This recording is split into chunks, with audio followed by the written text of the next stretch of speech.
আমরা সূরা মুলকের দিকে যাব। সূরা মুলকের প্রথম দুইখানা আয়াতে কারিমা আপনাদের সামনে আমি তেলাওয়াত করেছি। কয়খানা আয়াতে কারিমা? কোন সূরা? সূরাতুল মুলক। এই সূরাটি অত্যন্ত ফজিলতপূর্ণ সূরা।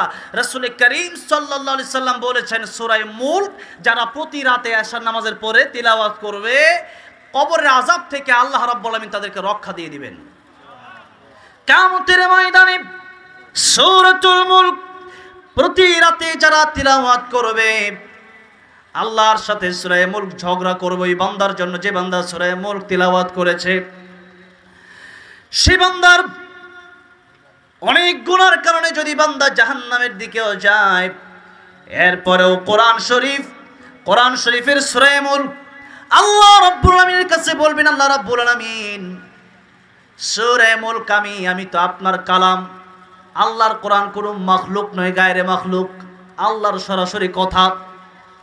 সেদিন সূরা মুলক প্রতি রাতে যারা তিলাওয়াত করবে, সূরা মুলক আল্লাহ রাব্বুল আলামিনের দরবারে বলবে, আল্লাহ রাব্বুল আলামিন প্রতি রাতে যে ব্যক্তি আমারে ভুলে নাই, আজকের কিয়ামতের ময়দানে আমি সূরা মুলক তারে ভুলে যাব না।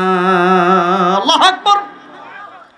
আল্লাহ বলবেন, কোরআনের গুনাহ এত বেশি করেছে যার কারণে জাহান্নামে যাওয়ার উপযোগী হয়ে গিয়েছে। সূরা মুলক বলবে, আল্লাহ রাব্বুল আলামিন কি করেছে আমি জানি না, প্রতি রাতে সূরা মুলক যেহেতু পড়েছে, আজকে যদি তাহলে তুমি জান্নাতে না যাও, তোমার সাথে আমি ঝগড়া করা বন্ধ করব না।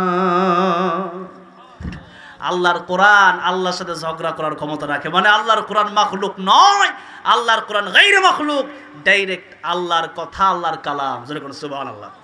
সেজন্য কোরআন কিয়ামতের ময়দানে সুপারিশকারী হয়ে যাবে। বিশেষ করে রাসূল করিম সাল্লাল্লাহু আলাইহি সাল্লাম সূরা মুলকের কথা বলেছে, এই জন্য ওয়াজ বাকিটা শুনেন আর না শুনেন এতটুকু বাড়ি নিয়ে যাওয়া যাবে তো নাকি বলেন? তাহলে আজকে থেকে সূরা মুলক এশার নামাজ পড়ে, তাকে শুধু সূরা মুলক পড়লে হবে না, আগে নামাজটা পড়ে সূরা মুলক তেলাওয়াত করতে হবে। রাজি আছেন কারা কারা? দশটা দেখেন তো। লিল্লাহি তাকবীর। আল্লাহ কবুল করেন, হাত নামান। তাহলে সূরা মুলক এটা হইল আলোচনার দ্বিতীয় ধাপ। এক নম্বর বলছিলাম দুনিয়ার সব কাজ করব কার জন্য, এগুলো মনে রাখেন। যদি আবার লাস্টে সুযোগ পাই তাহলে আবার আপনাদেরকে ধরবো। যেহেতু মাহফিল আসছেন, কিছু যদি বাড়ি না নিয়ে যাওয়া যায় তাহলে তো লস। কি বলেন? নাকি মাহফিল হয়েছে, সুন্দর একটা মাহফিল, সামিয়ানা হয়েছে, এরপরে কিছু টাকা পয়সা মাদ্রাসা দিলেন, তাই তো লাভ না। লাভ তো নিজের কিছু নিয়ে যাওয়া লাগবে। তাহলে বলেন সূরা মুলক কি আপনারা তিলাওয়াত করার চেষ্টা করবেন ইনশাআল্লাহ? রাতে ঘুমান। 30টা আয়াত মাত্র। কয়খানা আয়াত? পুরা সূরার ভিতরে 3 পৃষ্ঠা, 30খানা আয়াত। হ্যাঁ, 3 পৃষ্ঠার চেয়েও কম। হ্যাঁ, মাশাআল্লাহ। দাদা পড়ে মাশাআল্লাহ।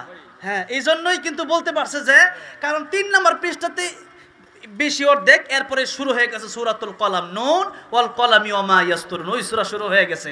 তো সেই জন্য এই যে সূরা মুলক এটা 3 পৃষ্ঠাও না, 2.5 পৃষ্ঠা ধরতে পারেন, মাত্র 30খানা আয়াত।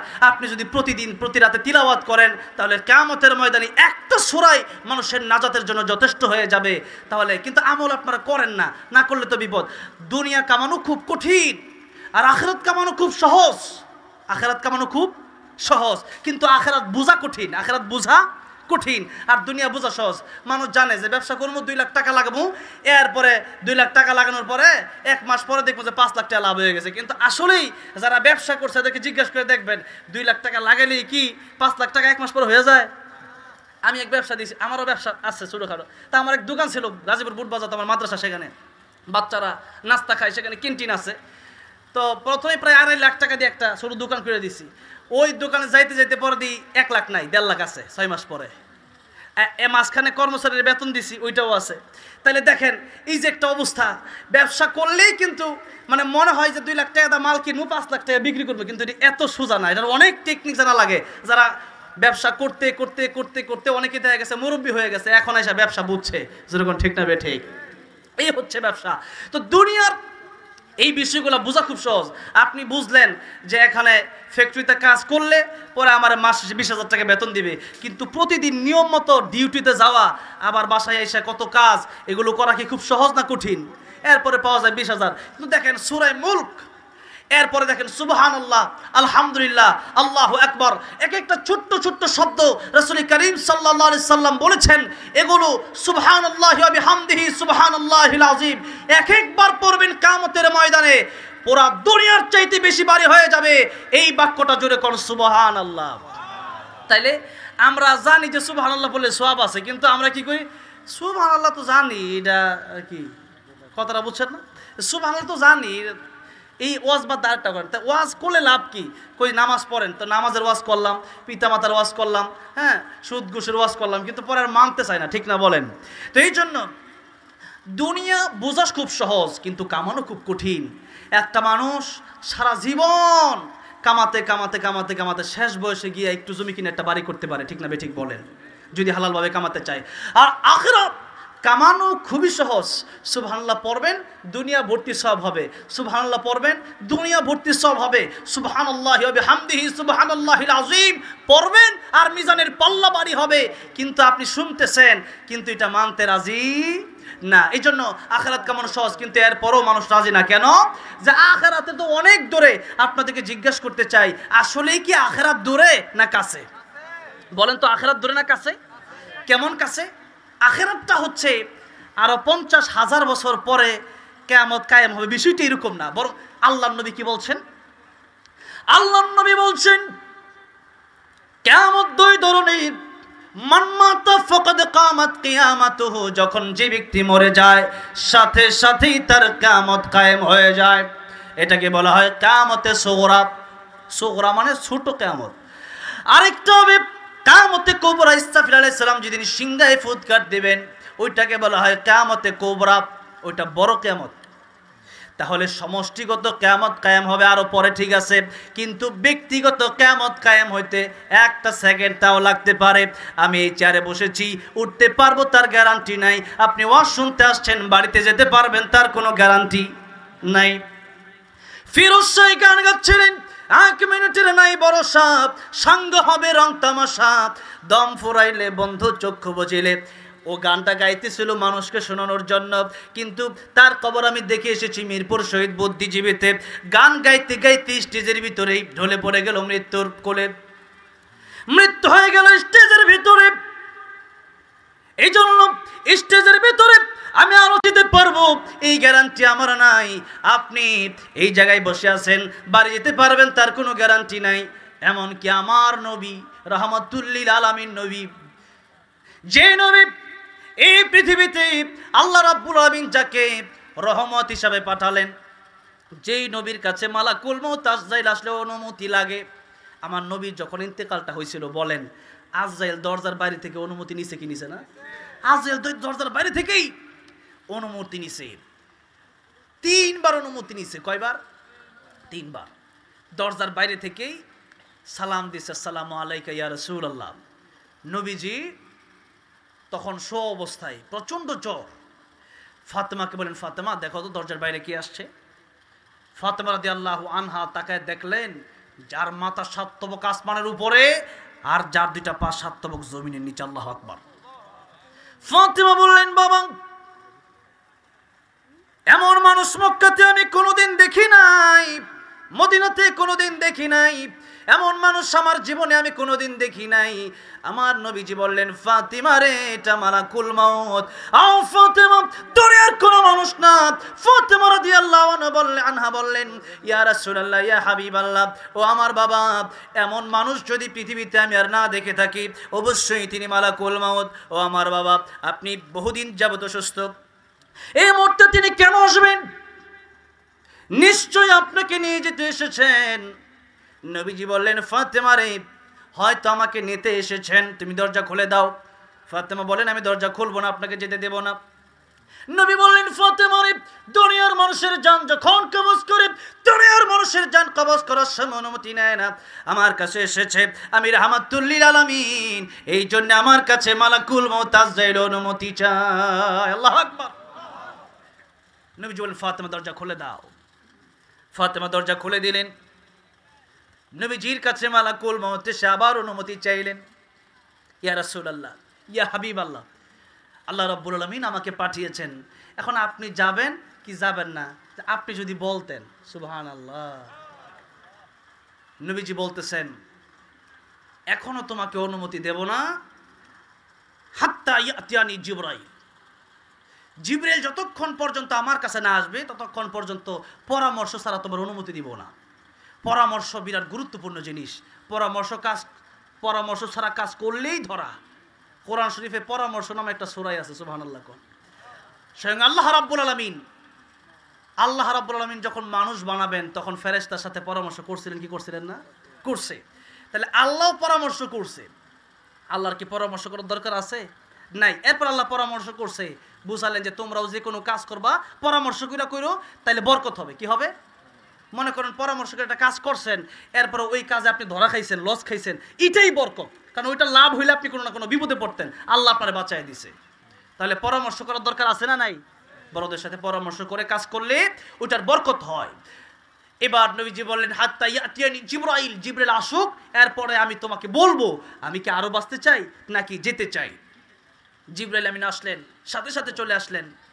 নবীজি বলেন জিবরাইল আমি তোমার সাথে পরামর্শ করতে চাই, আমি যাব কি যাব না? জিবরাইল আমিন বলেন ইয়া রাসূলুল্লাহ, আল্লাহ পাক কোরআন শরীফে একটা আয়াত নাজিল করেছেন আগেই, ইন্নাকা মাইয়িতু ওয়া ইন্নাহুম মাইয়িতুন। ওগো নবী, এই পৃথিবী থেকে ত্যাগ করে, এই পৃথিবীর মায়া ত্যাগ করে আপনাকে পরকালে আল্লাহর দরবারে যেতে হবে। এই পৃথিবীতে আপনারও যেতে হবে, কাফেরদেরও যেতে হবে, আবু জেহেলেরও যেতে হবে, সবারই এই পৃথিবী ছেড়ে আল্লাহর কাছে যেতেই হবে। কারণ কুল্লু নাফসিন যায়িকাতুল মাউত, সবারই মৃত্যুর স্বাদ গ্রহণ করতে হবে। সেজন্য ইয়া রাসূলুল্লাহ আপনি যদি থাকতে চান আল্লাহ আপনার হায়াত বাড়াই দিবে, ঠিক আছে, তবে আল্লাহ রাব্বুল আলামিন আপনার দিদারের অপেক্ষায়। আল্লাহু আকবার জোরে বলেন। আমার নবীজি বলেন জিবরাইল আমি যদি চলে যাই আমার উম্মতের কি অবস্থা হবে? সুবহানাল্লাহ বলেন। জিবরাইল আমি যদি চলে যাই, আল্লাহ রাব্বুল আলামিন আগে আমাকে বলে দিয়েছেন আমি যতক্ষণ পর্যন্ত দুনিয়ায় থাকব ততক্ষণ পর্যন্ত আমার উম্মত যদি কোনো গুনাহ করে আল্লাহ রাব্বুল আলামিন আযাব দিয়ে ধ্বংস করে দিবেন না।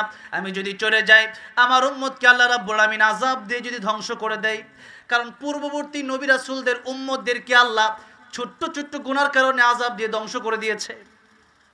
এখন আমার উম্মতকেও যদি আল্লাহ এভাবে আযাব দিয়ে ধ্বংস করে দেয় তাহলে তো আমার উম্মত বাড়বে না, কিয়ামতের ময়দানে বেশি উম্মত নিয়ে দাঁড়াইতে পারবো না। এবার জিবরাইল আমিন বললেন আল্লাহ রাব্বুল আলামিন জানিয়েছেন আপনার দোয়া আল্লাহ রাব্বুল আলামিন মঞ্জুর করে আপনার উম্মতকে আল্লাহ রাব্বুল আলামিন একেবারে ধ্বংস করে দিবেন না, অনেক গুনাহ করবে, এরপরে আল্লাহ রাব্বুল আলামিন আপনার উম্মতকে তওবার সুযোগ দিয়ে দিবেন। জোরে কোন সুবহানাল্লাহ। ইয়া রাসূলুল্লাহ মরণের কিছুক্ষণ পূর্বেও যদি বান্দা তওবা করতে পারে বান্দার জীবনের সব গুনাহ আল্লাহ মাফ করে দিবেন। কিন্তু তওবার নসিব হওয়ার জন্য বেশি বেশি আমল দরকার। বেশি বেশি কি দরকার? নেক আমল দরকার। হাকিমুল উম্মত মুজাদ্দিদে মিল্লাত আশরাফ আলী থানভী রাহমাতুল্লাহ আলাইহি তিনি বলেন, অনেক লম্বা ঘটনা, জাস্ট আমি অল্প বলতেছি, জীবনকে যেভাবে গঠন করবে তার মরণটা ওইভাবেই হবে। সিনেমা হলের টিকিট বিক্রি করে এক ব্যক্তি, আর যে ব্যক্তি বিক্রেতার ম্যানেজার বিক্রি করে সে হচ্ছে সিনেমা হলের মালিক।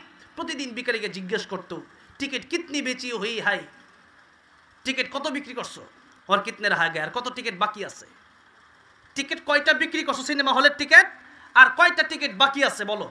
এই কথা প্রতিদিন বলতো। মৃত্যুর আগে লোকটাকে কালিমার তালকিন দেওয়া হচ্ছে, আপনি পড়েন লা ইলাহা ইল্লাল্লাহু মুহাম্মাদুর রাসূলুল্লাহ সাল্লাল্লাহু আলাইহি সাল্লাম। এখন ওই লোক কালিমা পড়ে না, শুধু এই কথাই বলে টিকিট কিতনি বেচি হই হাই আর কিতনি রাহা গই। ছেলেরা চলে গেছে আশরাফ আলী থানভী রাহমাতুল্লাহ আলাইহির কাছে, হুজুর কালিমার তালকিন যতই দেই আমাদের বাবা ওইটা কি বলে, টিকিট কিতনি বেচি হই হাই আর কিতনি রাহা গই, টিকিট কয়টা বিক্রি করছো আর কয়টা বাকি আছে সিনেমা হলের। এখন আমার বাবা জবান দিয়ে যদি কালিমা না আসে কবরে আমার বাবার কি উপায় হবে, হাসরে আমার বাবার কি উপায় হবে। হুজুর এখন কালিমা বের করার উপায় কি? হুজুর বললেন এখনো বেঁচে আছে, বলে হ্যাঁ এখনো মরে নাই। হুজুর ডেকে বললেন এই মুহূর্তে সিনেমা হল বন্ধ কইরা মাদ্রাসা বানাও, কোরআনের তালিম দেওয়া শুরু করো, হতে পারে তোমার বাবার জীবনের পরিবর্তন হয়ে যেতে পারে। সাথে সাথে সিনেমা হল বন্ধ করে দেওয়া হলো, সেখানে কোরআনের তালিম চালু করে দেওয়া হলো। কোরআনের তালিম যেই জায়গায় চলে সেখানে আল্লাহর রহমত নাজিল হয়ে যায়। সুবহানাল্লাহ। এক একটা মাদ্রাসা, এই মাদ্রাসা এই এলাকার জন্য রহমত বরকত।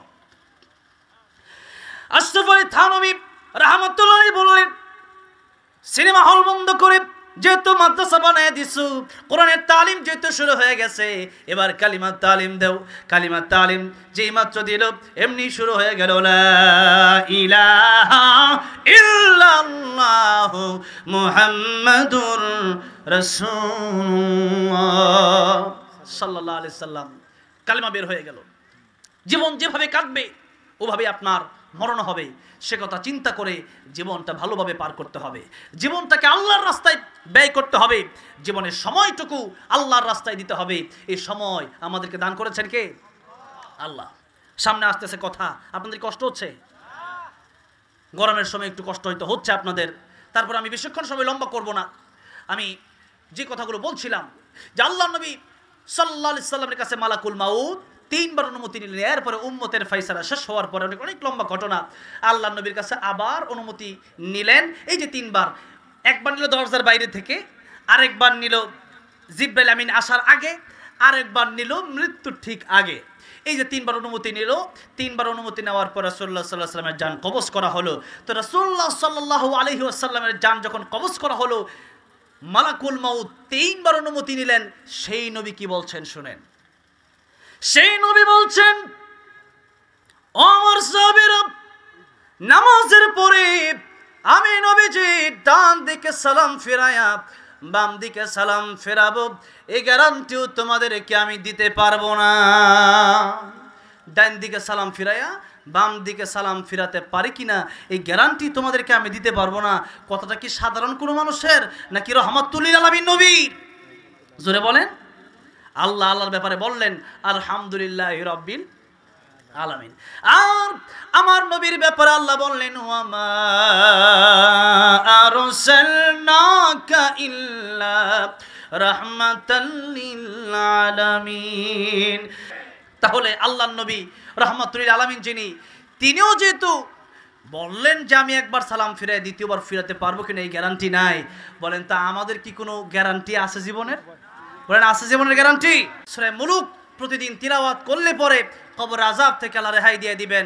কিয়ামতের ময়দানে এই সূরা মুলুক আপনার জন্য যারা করা শুরু করবে আল্লাহর সাথে, আল্লাহ থেকে জান্নাতে দেওয়া না পর্যন্ত তোমার সাথে আমার ঝগড়া শুরু চলতে থাকবে। তাহলে কি কোরআনের এই সূরা মুলুক আমরা প্রতিরাতে পড়ব তো ইনশাআল্লাহ? এবার আসুন সামনের দিকে যাই। আল্লাহ বললেন তাবারাকাল্লাযী বিয়াদিহিল মুলক। মুলক মানে হচ্ছে দেশ, রাষ্ট্র, রাজত্ব। আল্লাহ রাব্বুল আলামিন বললেন বরকতময় সে আল্লাহ যার হাতে ক্ষমতা, যার হাতে রাজত্ব, তামাম পৃথিবীতে যা কিছু আছে আল্লাহ বললেন সবকিছুর মালিক আমি আল্লাহ। বললেন সবকিছুর মালিক কে? আর আমরা হইলাম সে আল্লাহর গোলাম। এই তোমরা এখানে বসো, কথা বলো না, ঠিক আছে? পাগড়ি পাইছো আজকে? হাফেজ হইছো? নিবা না? আচ্ছা ঠিক আছে, কথা কেউ না, কথা বলা যাবে না।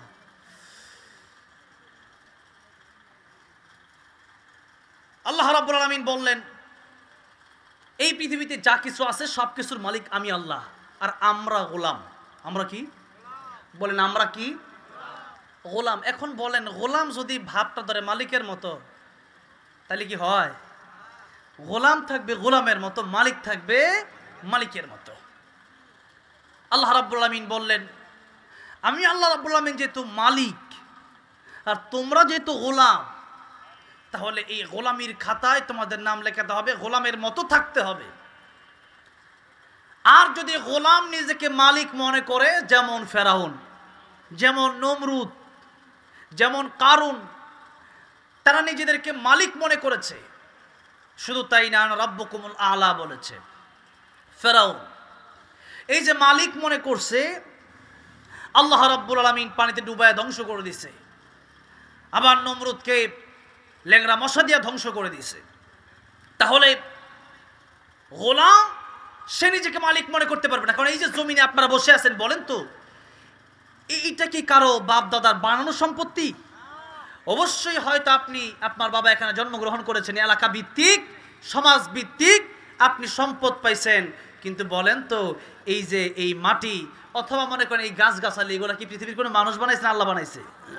আল্লাহ বলেন আমি আল্লাহ বানাইছি। তাহলে আমি আল্লাহ মালিক, তোমরা আমার গোলাম।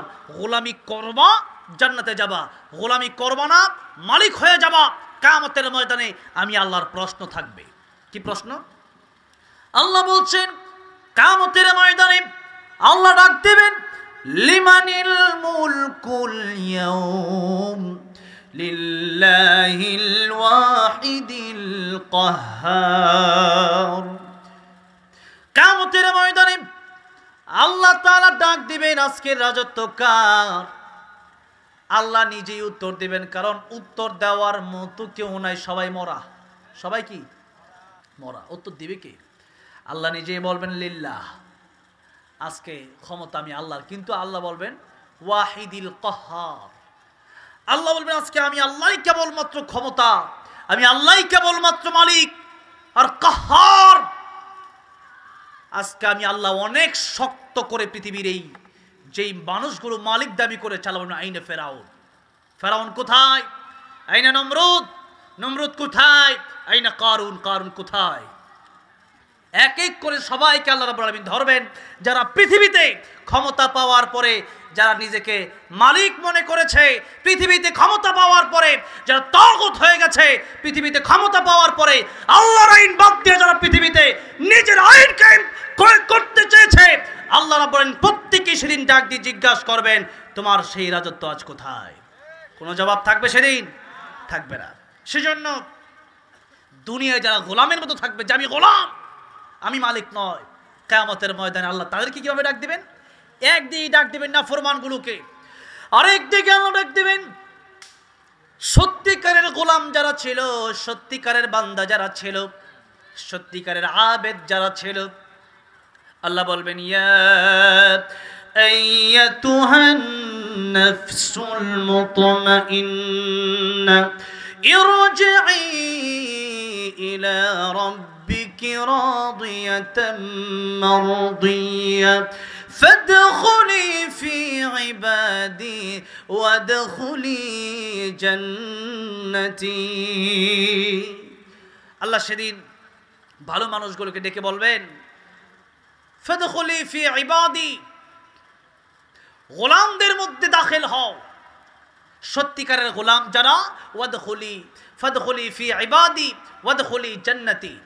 আল্লাহ বলবেন আমার গোলামদের অন্তর্ভুক্ত হয়ে যাওয়ার জান্নাতে চলে যাও। সেদিন আল্লাহ রাব্বুল আলামিন আব্দুল মানে গোলাম, এই গোলামদেরকে ডাক দিবেন। তার মানে আল্লাহর গোলামি যারা করেছে, এই পৃথিবীতে আল্লাহকে যারা মেনেছে, আল্লাহর ইবাদত যারা করেছে, আল্লাহর আইন যারা বাস্তবায়ন করতে চেয়েছে, আল্লাহ রাব্বুল আলামিন তাদেরকে বলবে তোমরা জান্নাতে যাও। আর যারা নিজেকে মালিক দাবি করেছে, এই কথা তাদের জন্য সেদিন গ্রহণযোগ্য হবে না। শুধু ওই দিনই নয়, আপনাদেরকে একটি উদাহরণ দিতে চাই।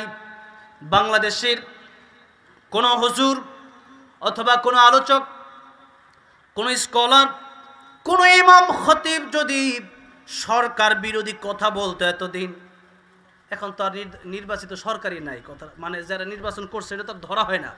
কিন্তু যতদিন শেখ হাসিনা ছিল ততদিন কোনো কথা যদি শেখ হাসিনা বিরোধী হয়েছে অথবা দেশের বিরুদ্ধে হয়েছে, এমন কোনো কথা যদি কেউ বলেছে যেটা শেখ হাসিনার ভালো লাগে নাই, সরকারের ভালো লাগে নাই, তাহলে জেলখানায় বন্দি করছে কি করছে না? আল্লামা সাঈদীকে 13 বছর কারাগারে রেখে ইনজেকশনের সাথে বিষ মিশাইয়া শহীদ করে দেওয়া হলো। আল্লামা মামুনুল হক, আল্লামা খালেদ সাহেবুল আইয়ুবী থেকে নিয়ে শত শত আলেমকে জেলবন্দি করে দেওয়া হলো। এই যে আলেমরা যখন সত্য কথা বলেছে, এরপরও তার সহ্য হলো না, কেবলমাত্র তার কথাটা তার বিরুদ্ধে গেছে। কোরআন হাদিসের পক্ষে ছিল, কোরআন হাদিসের পক্ষে কথা বলতে গিয়ে কারো পক্ষে যাক আর কার বিপক্ষে যাক তা দেখার সময় আছে নাকি? বলার দরকার আছে না নাই? এই জন্য এই পর্যন্ত আমার নবী তিনিও সত্য কথা বলে জেল খেটেছেন। এই জন্য সত্য কথা যদি বলে এরপরে জেল খাটা লাগে আমরা খাটবো, কিন্তু বাতিলের কাছে মাথা কোনোদিন মুসলমান নত করতে পারে না।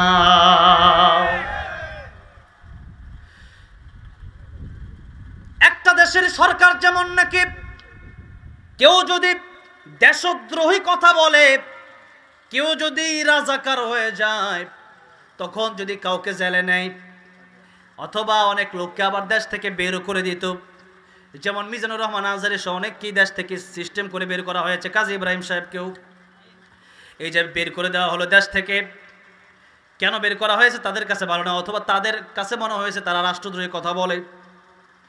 রাষ্ট্রদ্রোহী কথা বললে, রাষ্ট্রের বিরুদ্ধে কথা বললে, তাহলে যদি সরকার তাহলে জেলে ভরে অথবা দেশের বাইরে পাঠিয়ে দেয়, অথবা অনেক লোক আছে যারা মামলা খেয়ে যুগের পর যুগ বিদেশে আছে, দেশে এখনো আসতে পারে না। যদি দেশদ্রোহী হওয়ার কারণে, দেশের বিরুদ্ধে কথা বলার কারণে জেলে যেতে হয়, দেশের বাইরে যেতে হয়, তাহলে আল্লাহর বিরুদ্ধে কথা বললে আল্লাহ রাব্বুল আলামিন শাস্তির ব্যবস্থা রাখছেন। এটা কি বেইনসাফ করেছেন না ইনসাফ করেছেন? ইনসাফ করেছেন। তাই আল্লাহ বলছেন, আমি আল্লাহর আকাশ, আমি আল্লাহর জমিন, আর আমি আল্লাহ তোমাদেরকেও বানালাম। এখন আমার ইবাদত ভালো লাগে না, আবার যারা ইবাদত করে তাদেরকেও ইবাদত করতে যারা বাধা দেয়। আল্লাহ বললেন সূরা রহমান, ইয়া মা'শারাল জিন্নি ওয়াল ইনসি ইন ইসতাতা'তুম আন তানফুযু মিন আকতারিস সামাওয়াতি ওয়াল আরদি ফানফুযু লা تنفذون إلا بسلطان فبأي آلاء ربكما تكذبان। আল্লাহ বলছেন পৃথিবীর জিনেরা, পৃথিবীর মানুষেরা, আমার গোলামে যদি ভালো না লাগে বের হয়ে যাও আমার আকাশ জমিন থেকে। এখন আপনাদেরকে জিজ্ঞাসা করতে চাই, বাংলাদেশ ছেড়ে কেউ যদি ইন্ডিয়া চলে যায় তাহলে কি আল্লাহর আকাশ জমিন ছেড়ে দেওয়া হয়? তাহলে ইন্ডিয়া কি মোদির নাকি? ইন্ডিয়া কার? আল্লাহর। আবার যদি কেউ আমেরিকা চলে যায়, লন্ডনে চলে যায়, মিডল ইস্টে চলে যায়, তাহলে কি আল্লাহর আকাশ জমিন ছাড়া হবে নাকি? আল্লাহর আকাশ জমিন ছাড়া হবে না। পৃথিবীতে যেখানেই যাবেন সেখানেই আল্লাহর আকাশ, সেখানেই আল্লাহর জমিন। সেই জন্য আল্লাহ রাব্বুল আলামিন বলছেন, আমার গোলামি ভালো না লাগলে আকাশ জমিন ছেড়ে চলে যাও। কিন্তু আল্লাহ ভালো করেই জানে আল্লাহর আকাশ জমিন ছেড়ে পৃথিবীর কোনো মানুষ কোথাও পালাতে পারবে না। বাবা মা দেখবেন মাঝে মধ্যে সন্তানকে ধমক দিয়ে বাড়ি থেকে বের করে দেয়। কি জন্য? সন্তান যখন কথা শোনে না তখন দেখবেন বাবা ধমক দিয়ে অনেক সময় বাড়ি থেকে বের করে দেয়, যে আমি, আমার কথা শোনোস না, জন্ম দিলাম আমি, খাওয়াই আমি, পড়াই আমি, বড় করলাম আমি, এখন আমার কথা শোনোস না, তুই বাড়ি থেকে বের হয়ে যা। ঠিক কিনা বলেন? কিন্তু বলেন তো, বাবা মাকে আসলেই মন থেকে বাড়ি থেকে বের হয়ে যাওয়ার জন্য বলে? এটা এমনিই বলে। কেন বলে? যাতে করে এই ছেলেটা ঠিক হয়ে যায়, বাবার কাছে বলে বাবা আর করবো না। ঠিক না? ঠিক কিনা বলেন? আল্লাহ রাব্বুল আলামিন যেইভাবে বললেন এই আকাশ জমিন ছেড়ে বের হয়ে যাও, আল্লাহ ভালো করেই জানেন যে বান্দা আকাশ জমিন ছেড়ে কোথাও যেতে পারবে না। তাই আল্লাহ বলছেন লা তানফুযুনা ইল্লা বিসুলতান, আমি আল্লাহর আকাশ জমিন ছেড়ে তোমরা বেরোতে পারবে না। সুতরাং আমি আল্লাহর কোন কোন নিয়ামত তোমরা অস্বীকার করবে? মানুষ মানসিক শান্তি লাভ করে কিসের মাধ্যমে? জুড়ে বলেন। নামাজের মাধ্যমে মানুষ মানসিক শান্তি লাভ করে। এই জন্য মানসিক শান্তি যদি চান নামাজে চলে যান, মানসিক শান্তি যদি চান মসজিদে চলে যান, মানসিক শান্তি যদি চান তাহাজ্জুদে আল্লাহর সামনে দাঁড়ায় যান। দাঁড়ানো যাবে তো? বিপদে পড়ে গেছেন, নামাজে দাঁড়ায়া যান। কোনো কিছু প্রয়োজন, নামাজে দাঁড়ায়া যান। একটা জুতার ফিতা ছিঁড়ে গেছে, নামাজে দাঁড়ায়া যান। কারণ আল্লাহ রাব্বুল আলামিন বলেন আমার কাছে চাও, ইয়্যাকা না'বুদু ওয়া ইয়্যাকা নাস্তাইন, আমার কাছে যত চাইবা আমি আল্লাহ খুশি হব। আর দুনিয়ার মানুষের কাছে একবার চাইলে, দুইবার, তিনবার চাইলে পরে রাগ হয়ে যায়। যেরকম ঠিক না বে ঠিক? সেজন্য চাইতে হবে কার কাছে? আল্লাহর কাছে। সিজদার মাধ্যমে আপনারা আল্লাহর কাছে চাইবেন। ভাইরা বাবাজিরা, আপনাদেরকে প্রথমেই বোঝালাম যে আল্লাহকে কাছে টানেন, আল্লাহ রাব্বুল আলামিনকে ভালোবাসেন, আল্লাহ রাব্বুল আলামিনের ভালোবাসা অন্তরে ঢোকান। এরপরে এবার আসুন